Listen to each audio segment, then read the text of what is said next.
আজকে আপনাদেরকে জানাবো যে আসলে মালদ্বীপের ভিসা খোলা চালু হয়েছে নাকি, বা কারা কারা এই ভিসা পাচ্ছে বা কারা আসতে পারে। তো বিস্তারিত এই বিষয়ে আলোচনা করব। তো আপনারা অনেকেই জানেন যে এখন মালদ্বীপে নতুন করে লোক আসতেছে, বা অনেকে শুনতেছেন, অনেকে জানতে চাইতেছেন যে আসলে সত্যতা কি। তো এই ব্যাপারে আজকে মনে হলো যে আসলে একটা ভিডিওতে আপনাদের জানানো উচিত। তো চলুন শুরু করা যাক। তো অনেকে জানেন অনেকদিন মালদ্বীপের ভিসা আমরা বলে আসি যে মালদ্বীপের ভিসা বন্ধ বন্ধ, কিন্তু আমি আপনাদেরকে আগেও বলছিলাম যে বড় বড় কোম্পানি যেগুলোতে সরকারি কোম্পানিগুলো বা বড় বড় অনেক কোম্পানিগুলো, ওগুলোতে কিছু শর্ত অনুযায়ী লোক আসলে এখন ঢুকতেছে, বা আগে থেকে ঢুকতেছে। তো এখন এই ভিসাগুলোর দাম কিন্তু 6 লাখ 6.5 লাখ হয়ে গেছে। তো এগুলো কিন্তু সবাই সচরাচর যে কোনো কোম্পানি চাইলে আনতে পারে না। যেমন একটা ছোট দোকান আগে কিন্তু একটা ছোট দোকান থাকলেই কিন্তু লোক নিয়ে আসতে পারতো, কিন্তু এখন সেটা আর হচ্ছে না। কারণ হচ্ছে এখন সব সব বিষয়গুলো কিন্তু খোলা না, এখন শুধু আছে আপনার বড় বড় কোম্পানিগুলো, চায়না কোম্পানি, তারপরে এদেশি লোকালদের বিভিন্ন বড় বড় কোম্পানি আছে। যেমন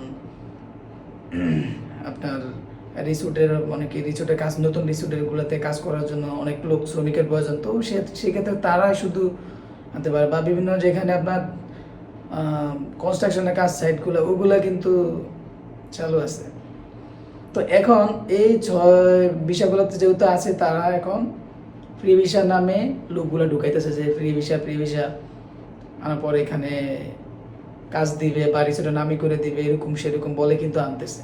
তো সবাই কিন্তু আনে না, সবাই আসে না। তো যার ইচ্ছা, যারা 6 লাখ টাকা দিয়ে আসতে ইচ্ছা, তারাই শুধু আসে, আর নাহলে বাকিরা কেউ আসে না।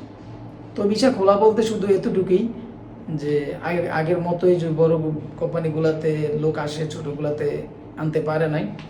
তো দাম এরকম আর কি, যেমন 6 লাখ থেকে 6.5 লাখ 5 লাখ এরকম এরকম করে আসে আর কি। তো এটা চাইলেও আপনার যে কোনো মানুষ আসলে চাইলে যে আনতে পারে তা না। রেগুলার দালালি যেহেতু কাজ কারবার, এগুলা ও দালালরাই এগুলো কন্ট্রোল করে আর কি। আগেও যেমন ছিল ঠিক তেমনই। তো এখন কথা হচ্ছে আপনারা এই বিষয়ে আসবেন কি না, আমাদের একটা সাজেশন আপনাদেরকে দিতে হয়। কথা হচ্ছে যে আপনারা যাদের পরিচিত কেউ আছে, যেমন জানে যে আনার পর আপনারা কাজ দিতে পারবে গ্যারান্টি, বা এমন নিজস্ব লোক, যেমন ভাই বা চাচাতো ভাই, এমন কেউ, কিন্তু অন্য দালালের মাধ্যমে আপনারা এইভাবে আসলে কিন্তু আপনারা প্রতারিত হবেন, আসার পর কাজ পাবেন না, অনেক ঝামেলা করতে হবে আপনাদের। কারণ এখনকার মালদ্বীপ সরকার খুবই প্রেশার দিচ্ছে, মানে অবৈধ যারা আছে তাদেরকে পাঠিয়ে দিবে এমন কিছু, বা ফ্রি ভিসা নামক যে ভিসাগুলোতে, ওগুলোতে কিন্তু আপনার এক কোম্পানি থেকে আপনি অন্য কোম্পানিতে কাজ করার কোনো সুযোগ রাখতেছে না তারা। তো সেক্ষেত্রে আপনারা আসলে এসব বিষয় একটা ঝুঁকিপূর্ণ হয়ে যায় আর কি।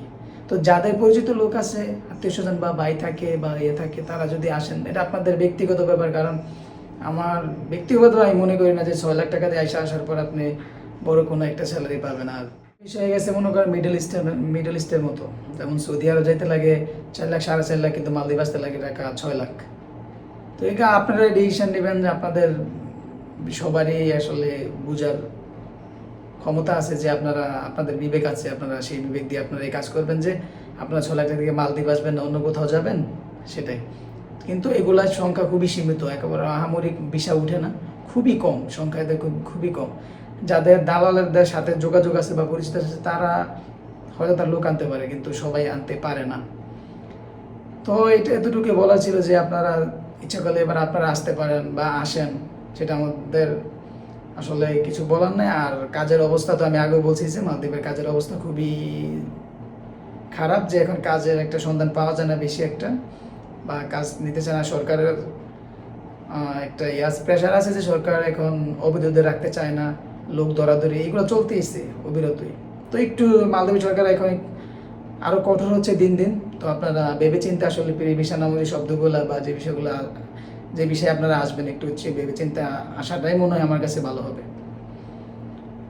তো ভালো থাকবেন, সুস্থ থাকবেন, দেখা হবে অন্য কোনো আবার নতুন ভিডিওতে। আল্লাহ হাফেজ।